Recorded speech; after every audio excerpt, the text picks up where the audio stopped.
Hi வணக்கம் நண்பர்களே. நாம் இந்த வீடியோவில் என்ன பார்க்க போகிறோம்னா ஏப்ரல் 14ஆம் தேதியிலிருந்து ஏப்ரல் 22ஆம் தேதி வரைக்கும் உள்ள வானிலை தகவலை பார்க்க போகிறோம். ஏப்ரல் 14, ஏப்ரல் 15 மற்றும் ஏப்ரல் 16 ஆகிய 3 தேதிகளில் நமக்கு பகல் நேரங்களில் அதிகபட்ச வெப்பநிலை இருக்கும். மாலை அல்லது இரவு அல்லது அதிகாலை நேரங்களில் தென் மாவட்டங்கள், மேற்கு தொடர்ச்சி மலைகள் மற்றும் டெல்டா மாவட்டங்களின் சில பகுதிகளில் மட்டும் நமக்கு லேசான மழை பெய்யும் அல்லது மிதமான மழை பெய்யும். எந்தெந்த மாவட்டங்களில் மழை பெய்யும்னா கன்னியாகுமரி, திருநெல்வேலி, தூத்துக்குடி, தென்காசி, ராமநாதபுரம், விருதுநகர், தேனி, மதுரை, சிவகங்கை, புதுக்கோட்டை. இந்த மாவட்டங்களில் பகல் நேரங்களில் வான மேகமூட்டத்துடன் கூடிய வெயில் காணப்படும்.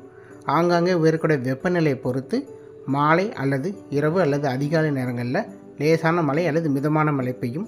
இது தவிர டெல்டா மாவட்டங்களில் ஒரு சில இடங்களில் மட்டும் நமக்கு ஆங்காங்கே லேசான மழை மட்டும் பெய்யும்.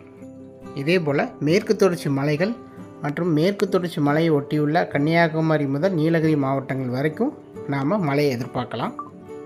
இதன் பிறகு ஏப்ரல் 17ஆம் தேதி தென் மாவட்டங்கள், மேற்கு தொடர்ச்சி மலைகள் சில பகுதிகளில் குறைவான இடங்களில் ஆங்காங்கே மட்டும் லேசான மழை பெய்யும். சில இடங்களில் மழை பெய்யாமையும் போகலாம். இதற்கு அடுத்து ஏப்ரல் 18, ஏப்ரல் 19 மற்றும் ஏப்ரல் 20 ஆகிய 3 தேதிகளில் தமிழ்நாட்டில் பெரும்பாலான இடங்களில் மாலை இரவு வெப்பச்சலன மழை காணப்படும். பகல் நேரங்களில் அதிகபட்ச வெப்பநிலை பதிவாகும். புழுக்கம் அதிகமாக இருக்கும். ஸோ தென் மாவட்டங்கள், மேற்கு தொடர்ச்சி மலைகள், டெல்டா மாவட்டங்களின் சில பகுதிகள் மற்றும் மேற்கு மாவட்டங்கள், அதாவது கோயம்புத்தூர், சேலம், ஈரோடு, நாமக்கல், கரூர், தருமபுரி, கிருஷ்ணகிரி ஆகிய மாவட்டங்களில் நாம் மழை எதிர்பார்க்கலாம். வட மாவட்டங்களான சென்னை, காஞ்சிபுரம், திருவள்ளூர், செங்கல்பட்டு, வேலூர், திருப்பத்தூர், ராணிப்பேட்டை, திருவண்ணாமலை, கள்ளக்குறிச்சி, விழுப்புரம், பாண்டிச்சேரி ஆகிய மாவட்டங்களில் பகல் நேரத்தில் அதிகபட்ச வெப்பநிலை இருக்கும். சில இடங்களில் வான மேகமூட்டத்துடன் கூடிய வெயில் காணப்படும். ஒரு சில இடங்களில் மட்டும் லேசான மழை பதிவாகும்.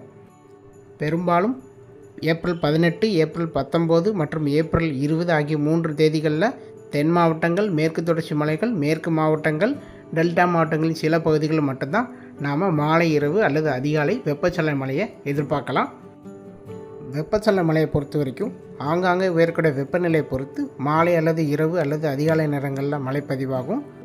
சில இடங்களில் மிதமான மழை, சில இடங்களில் அதிகமான மழை, சில இடங்களில் மழை பெய்யாமையும் போகலாம்.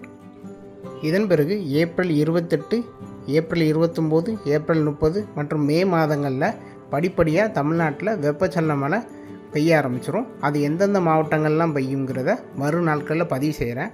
வானிலையை பொறுத்த வரைக்கும் ஒவ்வொரு நாளும் பல மாற்றங்கள் காணப்படும். ஸோ தொடர்ந்து இந்த சேனலை சப்ஸ்கிரைப் பண்ணி வச்சுக்கோங்க. அப்படியே பெல் ஐக்கான் கிளிக் பண்ணி வச்சுக்கோங்க. அப்போ தான் நான் கொடுக்குற வானிலை தகவல் உங்களுக்கு வந்து சேரும். மீண்டும் அடுத்த வீடியோவில் வேறொரு நாள் வானிலை தகவலோடு உங்களை சந்திக்கிறேன். நன்றி, வணக்கம்.